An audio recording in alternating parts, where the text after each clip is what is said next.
suis Géraldine. Donc on trouve dans cet espace-là les appareils électroménagers, le lave-vaisselle, le frigidaire, le four multifonction et des rangements. Et pour prolonger cet angle, j'ai utilisé un plan de travail en chaîne qui se termine par un espace de rangement dans lequel se trouve la vaisselle, le linge de table, etc.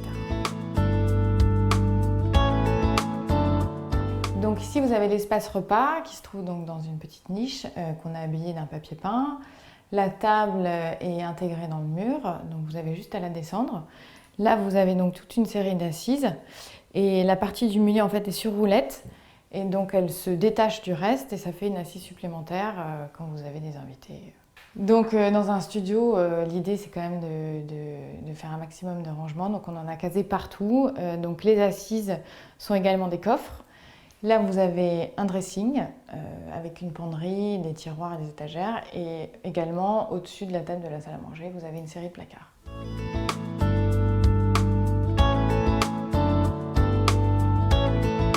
Donc ici, vous êtes dans l'espace à vivre qui se compose d'un grand mur de rangement. Donc en haut, vous avez une bibliothèque.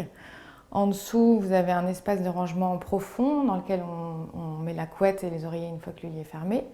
Ensuite, vous avez un bureau intégré dans le mur. Vous avez juste à ouvrir l'abattant et à le refermer quand vous avez terminé de travailler. Et ensuite, vous avez l'espace salon avec une banquette sous laquelle se dissimule une table basse et 2 assises supplémentaires que vous avez juste à tirer quand vos amis sont là. Et une fois que votre apéro est terminé, vous rangez tout.